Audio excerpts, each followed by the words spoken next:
Today on the Stay-at-Home Chef, I'm showing you how to make blueberry pancake bread.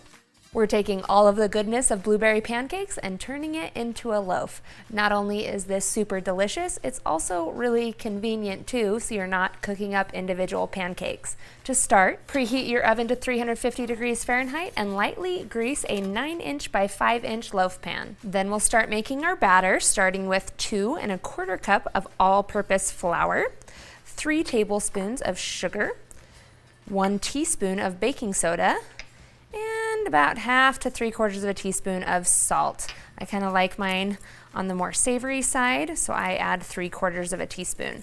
Then you just want to whisk this together. Then we'll pour in 1 1/2 cups of buttermilk, 2 large eggs, and 1/4 cup of melted butter.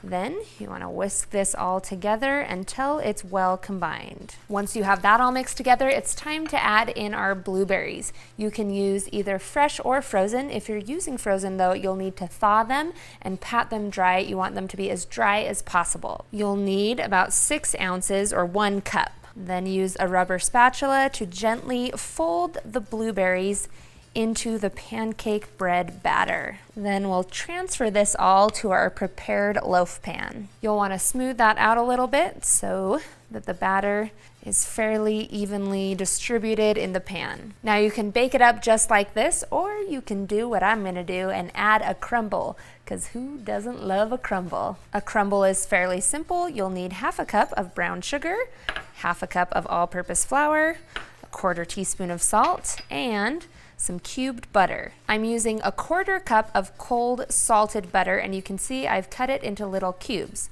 We'll add that in, and cutting it into cubes just kind of starts this process, because then I'm going to use a pastry cutter, rock it back and forth, and cut this all in. After a couple minutes, your butter should be nicely broken up and combined with that flour and sugar. It's okay if there's some lumps. It's totally fine with a crumble. Then we'll bury our bread batter in the crumble. Then I'll just spread it out here so it's a little more even. The trick to a good crumble is to have a really thick layer, otherwise it just gets absorbed into the batter. Then we're gonna bake this in the 350 degree oven for about 50 to 60 minutes.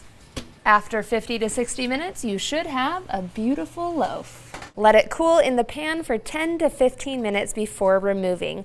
Then you're ready to slice and serve. I like to serve mine up warm with a little bit of maple syrup drizzled on top.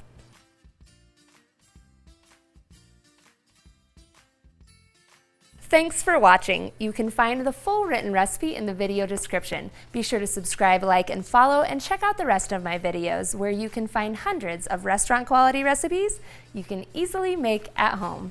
See you later.